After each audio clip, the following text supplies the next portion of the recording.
그래서 사실은 태경이라는 캐릭터는 어떻게 보면 굉장히 연기를 하는 게 쉬울 수도 있고 반대로 굉장히 어려울 수도 있어요. 근데 제가 생각했을 때 쉽다는 의미는 잔동작이나 다른 것들이 필요가 없어요. 굉장히 직설적인 친구고 굉장히 시니컬하기도 하고 자기가 싫은 거에 대해서는 남한테 피해 안 주면서 자기가 싫은 건 절대 안 하는, 성격은 굉장히 직선적이기 때문에 그 안에 복잡한 감정이나 그런 것들을 표현하기에는 어떻게 보면 참 어렵지 않은 캐릭터예요. 근데 어떻게 보면은 어려운 부분이 있다면 그런 것 같아요. 그 직설적인 성격을 그 안에서 다채로운 감정들을 느끼는 인간이고 그런 것들을 과연 어떻게 표현을 하고 어떤 선에서 절제를 해야 될까를 찾는 게 가장 좀 어려웠던 것 같아요. 그러니까 사실 태경이라는 캐릭터는 제가 지금까지 했던 그 어떤 캐릭터보다 굉장히 절제된 인물이었다고 생각을 해요.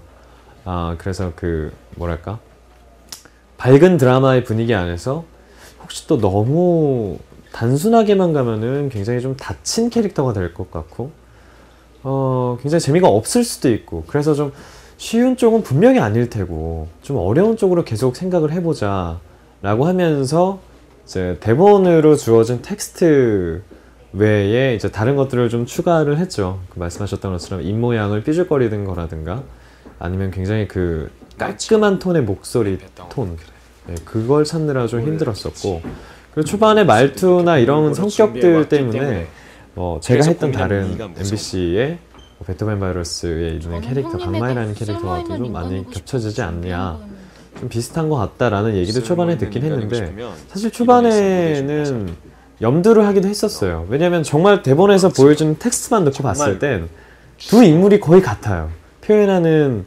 말투라든지 직선적인 성격이라든지 아니면 뭐 굉장히 그 지나치게 깨끗함을 찾는 그런 결벽증도 굉장히 가지고 있었고, 근데 그 안에서 과연 황태경과 강마애의 다른 점을, 이거는 텍스트로서 풀어야 되는 게 아니라 결국에는 배우 자체가 이 다른 모습을 찾고 황태경만의 성격을 개발을 해나가야 되는데 그 점을 공부하는 게 좀 많이 시간이 들었던 것 같아요. 초반엔 또 1, 2, 3, 4회까지는 이런저런 시도도 여러 가지 해보면서 그러면서 이제 5회 방송 셋째 주 차부터 이제 제 톤을 잡고 그때부터 이제 저도 황태경 속으로, 마성의 황태경으로 들어가기 시작했죠.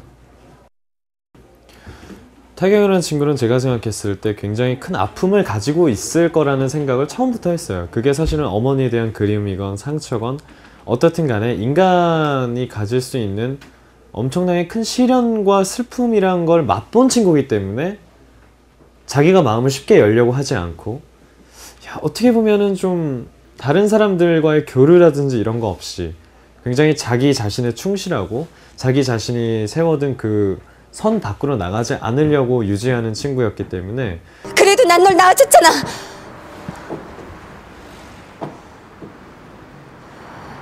너 때문에, 널 낳는 바람에 난 그 소중한 걸 잃었어. 그래, 내가 널 버렸으니까 끔찍하다고 생각했겠지. 하지만 너 때문에 그 사람을 잃었을 때 그런 점들이 연기를 하면서 가장 크게 포인트가 될 수 있었던 부분인 것 같아요. 그래서 그 상처를 또 너무 초반에 보일 수는 없으니까 그러면서 또 밝은 드라마이니만큼 그 안에서 또 코믹적인 요소들도 많이 살렸어야 됐고, 그래서 결국에는 대본을 보면서 굉장히 연구를 많이 하는 수밖에는 없었던 것 같아요. 이런 장면에서 예를 들자면 태경이가 라임을 먹는다든가, 라임을 먹을 때 굉장히 신 거를 좋아하는 친구가 아닌데 자기도 모르게 라임을 좋아한다고 거짓말을 하게 되고. 형도 라임? 왜? 그거 형 먹으려고 갖고 온 거야? 그래. 왜? 안 쉬냐? 전혀. 먹다 보니까 뭐 먹을만해. 또 그 앞에서 아무렇지 않게 그래 난 라임을 좋아해, 정말 20년 동안 라임만 먹어왔던 것처럼 그 한 입 베어 먹었을 때 그 시다는 표정을 과연 어떻게 표현을 또 해야 되는가, 약간 그런 요소들에 있어서 최대한 좀 코믹성을 이런 부분에 있어서는 좀 많이 살리고 싶다, 이런 점들이 연기를 하면서의 가장 큰 중추적인 생각이었던 것 같아요. 그 아픔과 그 태경이가 보여줄 수 있는 코믹성 그런 것들을 가장 많이 염두를 하고 있었던 것 같아요. 늘 그렇지만 이제 드라마가 끝날 때가 되면 참 내가 공들여서 만든 캐릭터인데 너무 지금 보내기가 아쉽다는 생각이 매번 들기는 마찬가지거든요. 근데 제가 지금까지 했던 그 어떤 역할들보다 태경이라는 친구는 굉장히 캐릭성이 강했고 자기 성격이 뚜렷하고 왜? 분명했고 학교를 그랬기 차렸다는 때문에 부수게? 정말 이거는 공들여서 내 차. 만들어야 되겠다. 정말 멀리 최선을 있어. 다해야 되겠다. 그래? 그랬는데 이제 드라마가 끝날 때쯤에 점점 이 친구를 놔야 된다는 게 굉장히 좀 힘들었었던 것 같아요. 내가 정말 애정을 갖고 그냥 글자만 적혀져 있는 텍스트를 내가 이렇게 사람으로 옮겨놨는데 너무 버리기 아쉽다. 너무 아깝고 너무 보내기 싫고 정말 꿈만 같았고 그런 생각이 좀 가득했죠. 만족이란 건 잘 모르겠어요. 제가 그렇게 잘했는지 모르겠는데 제가 가장 애착이 가는 캐릭터는 아마 끝까지 남을 것 같아요. 제가 계속 연기를 하는 데 있어서는. 그런 건 있어요. 태경이라는 옷을 입으면서 태경이와 성격이 점점 비슷해져 간다라고 느꼈던 포인트는 몇 개가 있는데 그 중에서 가장 확실한 게 있다면 일할 때 있어서 완벽주의. 그러니까 사전에 아티스트가 모든 걸 다 알고 있어야 되고 그 부분에 있어서 정확히 자기가 책임을 져야 하고 그 밖에 다른 부분에 있어서는 다른 사람들도 그 선에 맞춰서 딱 책임을 져줘야 하고 그렇게 성격이 점점 더 진해지는 것 같아요. 그러니까 일할 때 완벽주의는 처음부터 가지고 있었던 성격이지만 태경이를 만나면서 조금 내가 더 이게 진해져 가는구나. 더 욕심이 많아지고 또 그만큼 나도 내 일에 최선을 다하게 되고 그런 점들에 있어서는 굉장히 공통점인데 평소에 뭐 결벽증이 있다거나 뭐 여자와 아예 연애 경험이 없다거나 그렇지는 않죠. 저는 이렇게 이런 쿠키 같은 것들 바닥에 떨어져도 그냥 다시 주워 먹어요, 집에서도. 그 정도는 되게 그냥 소탈하거나 아니면 좀 바보 같기도 하고 그런데 태경이처럼 그렇게 진지하거나 무겁진 않은 것 같아요.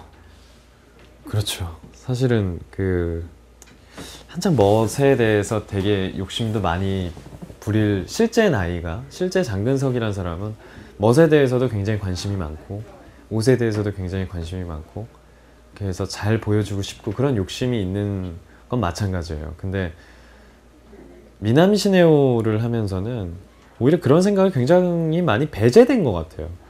결국엔 내가 이 인물을 표현해야 될 건 내가 만든 캐릭터, 내가 연구하는 캐릭터를 카메라 앞에서 모션으로 보여주는 거지 그게 절대 의상이나 아니면 뭐 다른 메이크업이나 그런 것들에 의해서 표현이 좀 흐려지거나 시선이 분산되면 안 되겠다는 생각을 했어요. 단 태경이라는 친구가 과연 어떤 옷을 입을까에 대해서 한번 진지하게 생각은 했었고 그에 따라서 뭐 아이라인을 굉장히 좀 그러니까 인간 자체가 굉장히 좀 차갑고 그렇다고 해서 너무 이렇게 남성답거나 그런 건 아니지만 약간 남성의 성과 여성의 성이 공존하는 그런 인물이면서 그와 동시에 굉장히 예민한 감수성도 가지고 있고 결벽증도 가지고 있고 또 아픔도 가지고 있고 거기서야 한번 합의점을 찾아보자.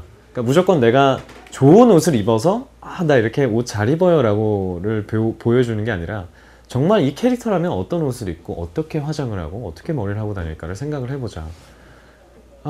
그렇게 해서 이제 참 여러 가지 스타일이 나왔었죠. 근데 개인적으로 애착이 가는 스타일은 초반에 태경이가 그 한쪽 눈을 가리고 이렇게 이쪽은 내리고 이쪽은 넘겼던 그런 느낌이 저는 가장 태경스러웠다고 생각을 해요.